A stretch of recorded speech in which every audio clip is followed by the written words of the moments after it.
Hi kids! Welcome to Teacher Beth Class TV. Music.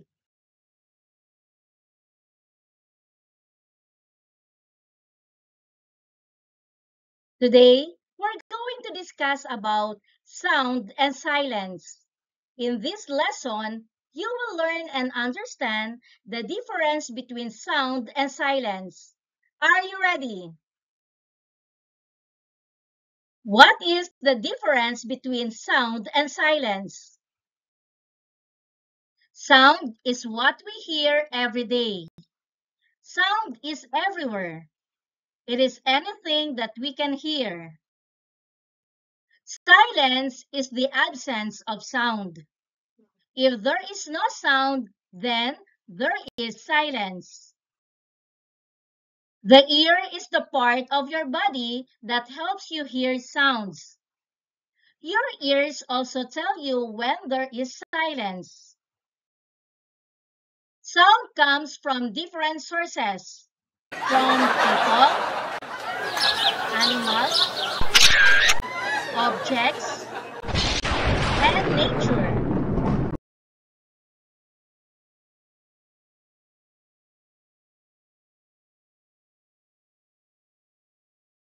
Sounds can be pleasant and unpleasant.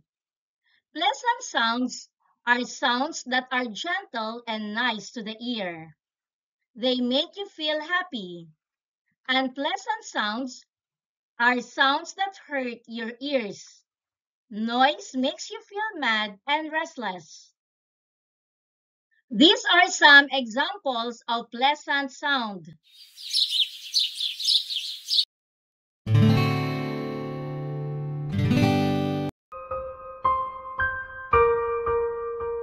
And these are unpleasant sound.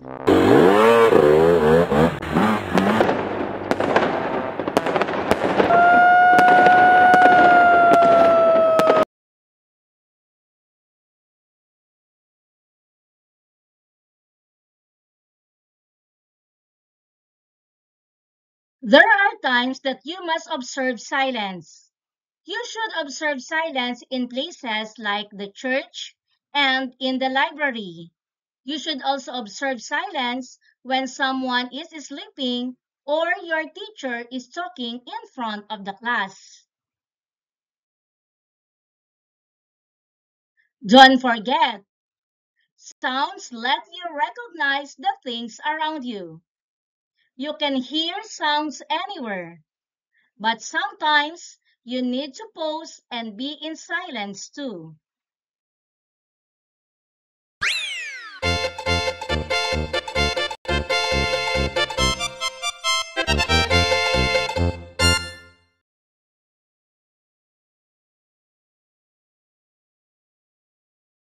Choose the correct answer if the image represents sound or silence.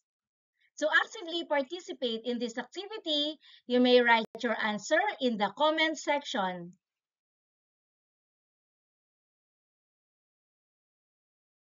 The answer is sound.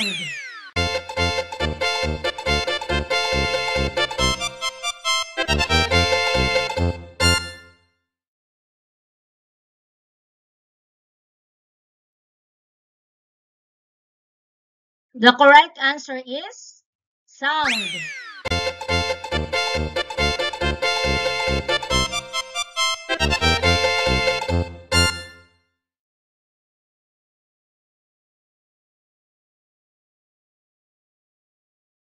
The answer is silence.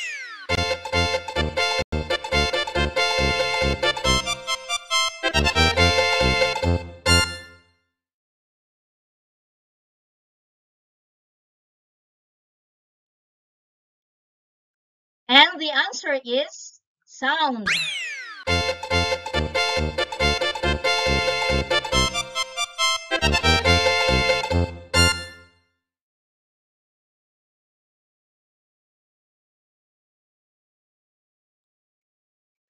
The answer is sound.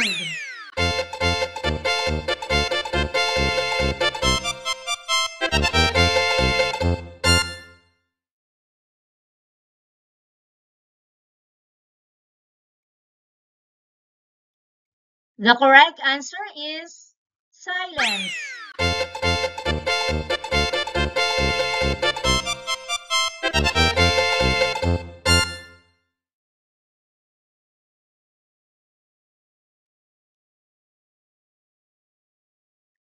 The alarm clock gives us sound.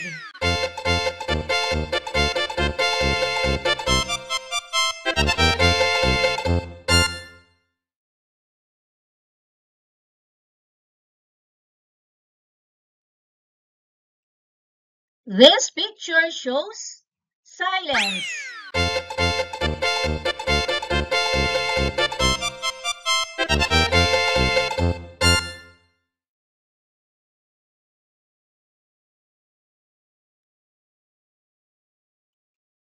And the answer is sound.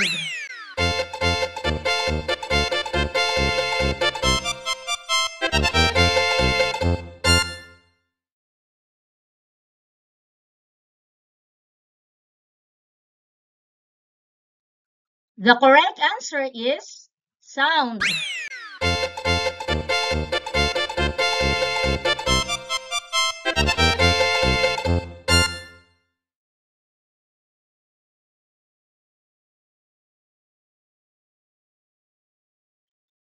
And the answer is silence.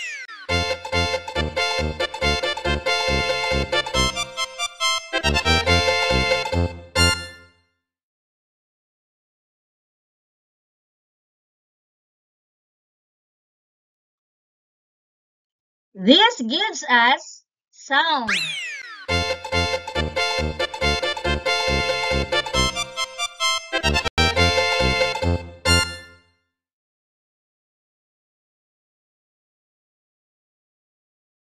Listen to the sound.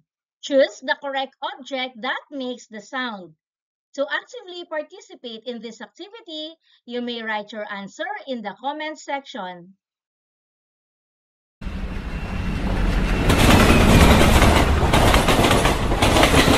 The sound is from a train.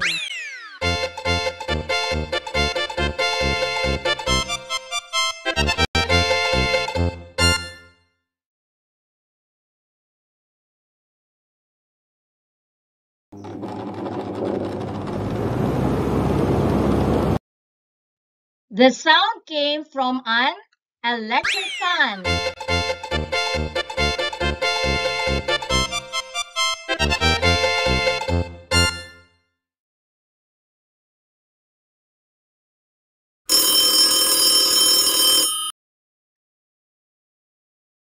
And the answer is telephone.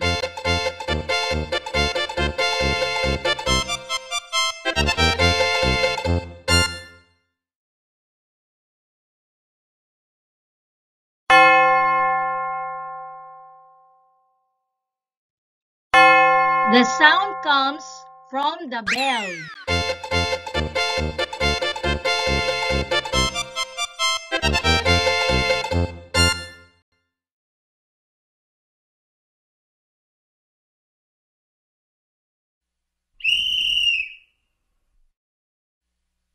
The sound comes from the whistle.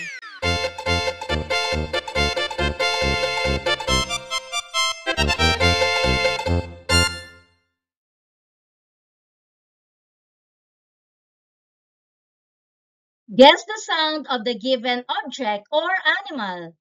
To actively participate in this activity, you may write the letter of your answer in the comment section.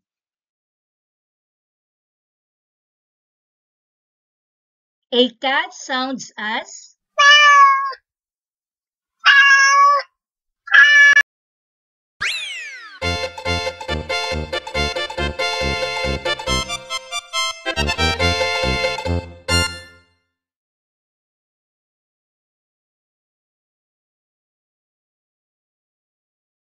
The sound of the clock is.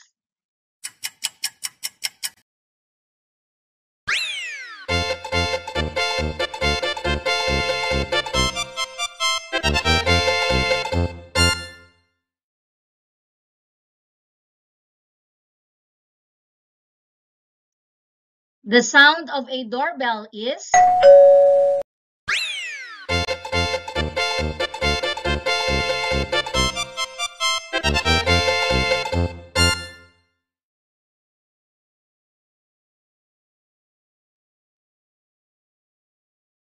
The sound of a bird is.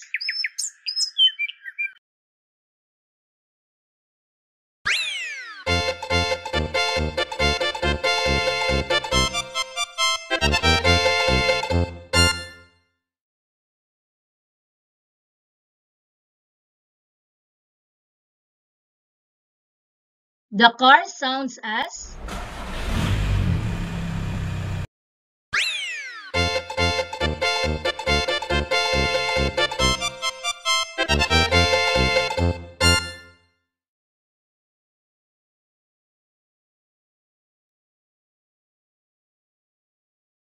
The phone rings like.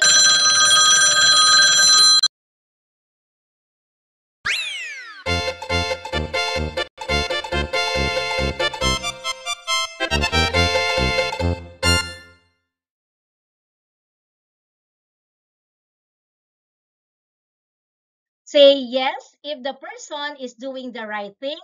Say no if not. To actively participate in this activity, you may write your answer in the comment section. Paulo talks loudly with his classmate while the teacher is explaining the lesson. The answer is no.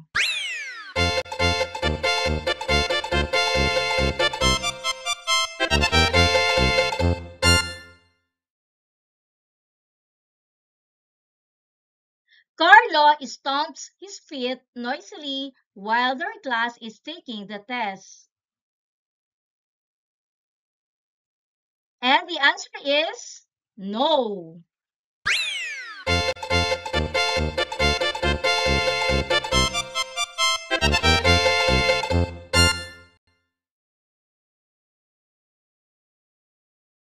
Alisa shouts inside the library.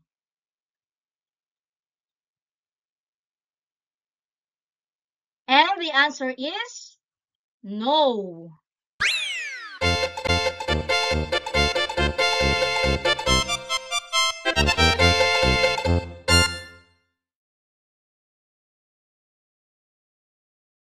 Irene opens the door quietly because her sister is sleeping.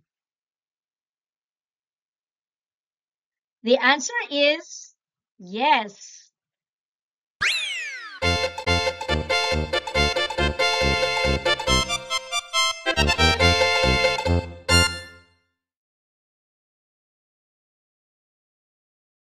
Jana is singing lively in her performance. And the answer is yes.